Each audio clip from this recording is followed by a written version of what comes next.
figur capres Jangan hingga lupa cawapresnya, dan tentu ini akan subscribe, menghasilkan like, sebuah dan kotel efek lonceng. kepada partai-partai pendukung, terkhusus yang berbalut di dalam koalisi Indonesia Maju, di mana di situ ada beberapa partai politik termasuk Gerindra, Golkar, Demokrat, PSI, PAN, dan lain sebagainya. Dan di samping itu 17,43% sendiri itu berdasarkan program, hingga 15,10% berdasarkan figur. Figur dalam arti kata ini adalah yang berkaitan mengenai mereka-mereka yang saat ini sedang berjuang di wilayah dan daerah pemilihannya masing-masing sebagai calon anggota legislatif. Nah, ini sesuatu hal di mana kami menyadari bahwa setiap figur mempunyai perannya masing-masing untuk kemudian berkontribusi, dan segala sesuatu hal ini ada dampaknya terhadap bagaimana masyarakat kemudian terpanggil untuk terlibat di dalam proses demokrasi kita ke depannya ini.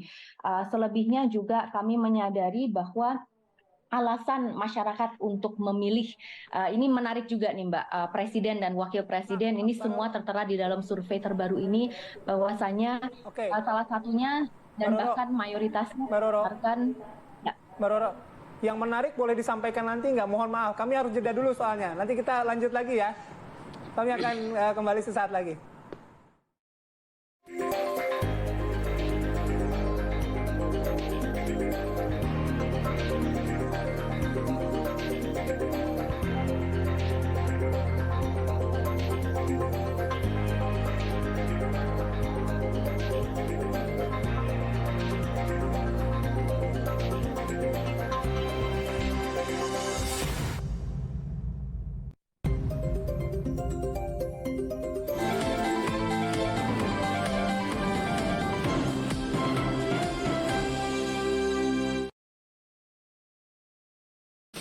Susah nutup, gampang nutup.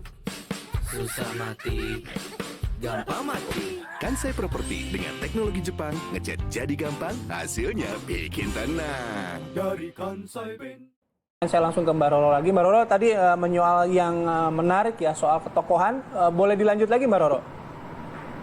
Ya, terima kasih banyak Mas. Jadi berkaitan mengenai ini, kembali lagi bahwa ada beberapa faktor yang paling mempengaruhi masyarakat untuk kemudian memilih presiden dan juga wakil presiden. Dan kita menyadari bahwa 10,04% sendiri itu berdasarkan figur yang nasionalis dan juga patriotik. Dan kalau kita melihat figur Pak Prabowo selama ini yang sangat amat konsisten, dan kami menyadari bahwa ini sudah ketiga kalinya beliau mencalonkan diri sebagai presiden dan tentunya mendapatkan dukungan dari lintas partai. Ini menjadi bukti tersendiri atas komitmen beliau dalam berjuang demi kepentingan bangsa, dan kami melihat rekam jejaknya beliau juga di ranah politik. Saat ini sebagai Menteri Pertahanan banyak sekali terobosan yang dilakukan, baik itu mengirim bantuan untuk Palestina. Kita tahu sendiri betapa kritisnya situasi yang ada di sana, hingga juga bagaimana beliau dapat menekan impor alutsista. Ini menjadi bagian dari proses hilirisasi yang sedang dilakukan dan digaungkan oleh Presiden Jokowi, hingga juga ketahanan pangan. Ini hal-hal yang selama ini beliau lakukan untuk bangsa Indonesia, dan saya sangat meyakini bahwa insya Allah ketika diberikan kepercayaan oleh publik, beliau bisa melakukan jauh lebih banyak hal. Belum lagi Mas Gibran, di mana kita mengetahui lebih dari 50% dari total penduduk Indonesia adalah dari kalangan milenial dan Gen Z. Jadi figur Mas Gibran ini sangat bisa dibilang a breath of fresh air gitu ya Mas ya. Dan kami bersandar kepada Mas Gibran untuk betul-betul mewakili dan dia bisa menjadi the face of youth. Kembali lagi tentang faktor itu yang sebelumnya saya sampaikan. Jadi kepentingan anak muda insya Allah bisa terwakili dengan baik itu mengenai bagaimana lapangan pekerjaan, bagaimana kita bisa konsisten dalam mendorong health, ya, baik itu secara fisik hingga mental wellness dan well-being. Ini juga menjadi salah satu hal yang menjadi concern berbagai macam anak muda, dan bagaimana kita tentunya bisa berkontribusi demi tercapainya Indonesia Emas tahun 2045. Karena kalau kita tidak mampu untuk menjadi SDM yang produktif dan berkontribusi terhadap pertumbuhan ekonomi bangsa, saya khawatir bahwa kita justru tidak mengalami bonus demografi tapi bencana demografi. Oleh karena itu kami menyadari bahwa tokoh ini bisa membantu. Ada optimisme dari tim Prabowo Gibran ya soal kemenangan di Pilpres 2024. Saya mau bergeser ke Mas Andika. Mas Andika, kalau tadi kita lihat hasil survei yang dirilis oleh Mas Andika dan juga teman-teman, ini kan ada komposisi elektabilitasnya ya. Kalau kita lihat komposisi elektabilitas ini, seberapa besar potensi untuk satu putaran dalam Pilpres nanti? Kalau dilihat dari kondisi hari ini, saya masih menangkap agak jauh untuk bisa satu putaran. Ya. Jadi, ya situasinya belum ada yang mencapai angka 50% plus 1 dan menang di 17 provinsi gitu ya. Kan syaratnya itu menurut konstitusi kita. Yang bisa kita tangkap dari potret survei hari ini adalah tiket pertama sudah diamankan oleh pasangan Prabowo Gibran untuk masuk ke putaran kedua. Dan tinggal satu tiket lagi yang masih diperebutkan secara sengit antara pasangan Anies Caimin dan Ganjar Mahfud. Kalau kita lihat tadi posisinya 21% dan 26%. Pak Anies Baswedan dan Caimin dalam 2 bulan terakhir itu ada peningkatan kurang lebih 5%. Kalau hal yang sama terjadi di 2 bulan berikutnya, ya bisa jadi pasangan Anies Caimin bisa menyalip Ganjar kalau tren penurunan Ganjar terus berlanjut seperti itu. Dan bagi pasangan Prabowo Gibran saya juga melihat masih ada satu amunisi yang bisa mendongkrak elektabilitasnya, yaitu tokoh dari Gibran itu sendiri. Jadi dalam pemilu ada elemen of surprise, Mas, dan di antara semua pasangan calon yang masih menyimpan elemen of surprise itu Gibran. Nah, Gibran ini memegang peran kunci. Kalau bisa tampil secara baik, maka akan meningkatkan elektabilitas Prabowo Gibran. Tapi kalau tampil tidak cukup memuaskan masyarakat, ya bisa jadi efek sebaliknya. Balik lagi soal tadi pasangan Amin ya. Tadi kan kalau pasangan Prabowo mungkin ada migrasi dari Ganjar. Ya gitu. Tapi kalau migrasi dari pasangan Ganjar ke Anies itu terdeteksi juga atau tidak? Atau tumbuh pemilih-pemilih yang tadi bilang PKB, terus kemudian selama ini belum mendukung PKB-nya Caimin? Ya, tentu dari data kita ada sekian persen pemilih Ganjar yang berpindah ke Anies Caimin ya. Tetapi saya melihat faktor penurunan Ganjar Mahfud itu dikarenakan selain tadi ditarik oleh pemilih Prabowo, juga karena ketidakjelasan narasi yang mau dibangun. Ini narasi perubahan atau narasi keberlanjutan. Dalam 2 minggu terakhir kita lihat kan agak menyerang Pak Jokowi, kemudian seolah-olah ingin juga berada di kubu perubahan. Sementara image perubahan itu sudah melekat erat di pasangan Anies Baswedan dan Caimin. Jadi saya pikir kalau PDIP atau Ganjar Mahfud tidak clear positioning narasinya, ini juga bisa mempengaruhi elektabilitas ke depannya. Saya mau ke Bang Laude kalau gitu. Kalau tadi kan Mas Andika menyampaikan bahwa angka psikologis hasil survei ini kecil sekali kemungkinannya kalau satu putaran ya dalam Pilpres 2024. Anda meyakini hal itu juga nggak sebagai tim pemenangan dari Anies?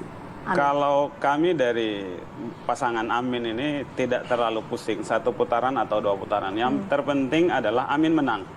Ya, entah itu ditempuh dengan satu putaran atau 2 putaran. Kembali ke masalah survei ini, bagi kami survei harus kita syukuri apapun itu hasilnya, karena itu memberikan masukan bagaimana kemudian kita merefleksi pergerakan. Yang kedua adalah di pasangan Amin, khususnya kami dari pendukung Mas Anies, itu sangat berpengalaman dengan survei terkait dengan Pilkada DKI. Kami itu selalu di urutan nomor 3. Ya, jadi apapun itu hasilnya, bagi kami kalau kemudian Anies trennya naik, ya kami syukuri. Bahwa kalaupun kemudian selalu di urutan nomor 3, kami punya pengalaman. Survei sampai di H-1 minggu, bahkan di detik-detik quick count pun kami masih kalah. Hasilnya kami pemenang. Jadi ini pun menjadi energi yang pada hari ini kami selalu pegang. Sebab apa? Survei itu kan adalah cerminan ketika dilakukan. Bukan pada saat 14 Februari 2024 nanti. Ya, yang kedua, yang turunan berikutnya adalah saatnya saat ini kita jaga marwah demokrasi, kita jaga kualitas demokrasi Indonesia, dan saatnya kalau kita ingin maju, pemimpin yang kita pilih itu harus basisnya rasional, objektif. Mari kita tracking, kita lihat rekam jejak keduanya. Ya, Mas Anies dan Gus Imin ya adalah orang yang sampai pada level hari ini benar-benar adalah hasil dari proses yang dilalui panjang, sehingga kualifikasi mereka sangat bisa kita pertaruhkan untuk Indonesia bisa sejajar dengan bangsa-bangsa lain, bukan karbitan. Ya. Nah, tapi kalau misalnya dari posisi tadi kita bicara soal migrasi ya, kalau dari ceritanya Mas Andika ada beberapa migrasi dari pemilih Pak Ganjar begitu ya. Nah, ini kan migrasi mungkin juga masih bisa terjadi nanti misalnya sampai tanggal 14 tadi kalau ke Bang Lawode, yang disasar yang mana lagi begitu? Kalau misalnya kita bicara soal target gitu, yang disasar yang akan seperti apa lagi gitu? Satu gini, masih ada, kembali ke masalah surveinya, masih ada yang belum menentukan sikap. Yang kedua, masih sekian puluh % juga yang belum ajak. Artinya masih memungkinkan untuk pindah. Di survei itu juga dinyatakan. Kemudian terlepas dari kita membahas pada bagaimana metodologi, kalau kita lihat dari konstruksi survei yang dilakukan oleh teman-teman Universitas Bakri ini melalui telepon metodologinya untuk memperoleh hasil survei ini. Yang kedua, sudah ada pertanyaan-pertanyaan tentang kepuasan. Hari ini pemerintahan yang memimpin itu adalah Pak Jokowi, dan arah politik Pak Jokowi ketahuan, kan gitu ya. Kemana? Pasti ke anaknya lah, kan gitu ya. Sehingga pertanyaan tentang kepuasan itu merekonstruksi pemikiran kita, untuk kemudian menentukan ke arah mana pemilih selanjutnya. Maka memang survei ini secara tidak sadar dikonstruksi untuk keberlanjutan, dan itu memang kedua, pilihannya pada nomor 2. Begitu konstruksi pertanyaannya pasti. Karena apa? Di atas, kalau kita baca surveinya itu, pertanyaan pertama itu tentang kepuasan dulu. Sehingga konstruksi pertanyaannya bisa. Kebetulan saya S2-nya statistik, jadi agak paham. Dan nanti begitu. Jadi terlepas itu semua, sehingga bagi kami, saya ingin sampaikan kepada seluruh masyarakat Indonesia, para pemilih Anies dan Caimin, mari kita turun tangan untuk terus bergerak bahwa Anies dan Caimin ini harapan untuk Indonesia lebih maju, lebih sejahtera bagi masyarakat Indonesia. Karena apa?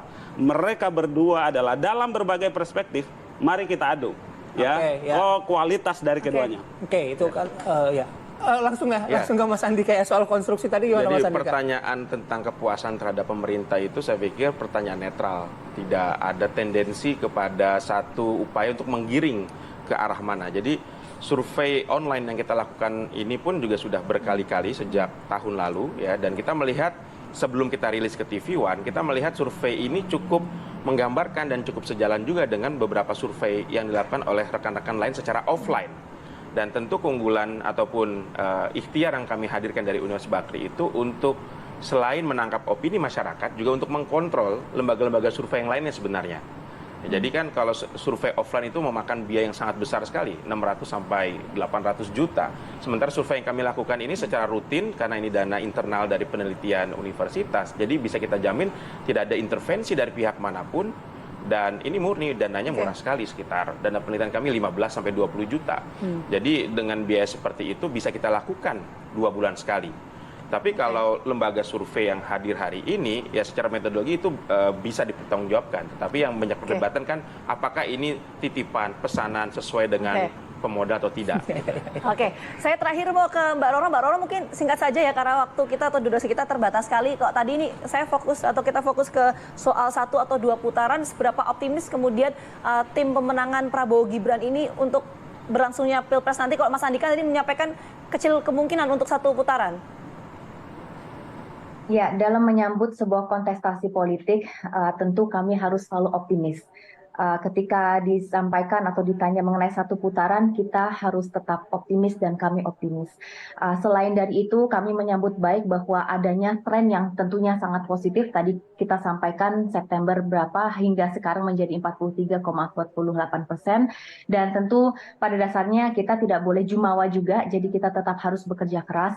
Dan saya harus note di sini, Mbak, bahwasanya segala sesuatu hal itu kan berdasarkan proses ya.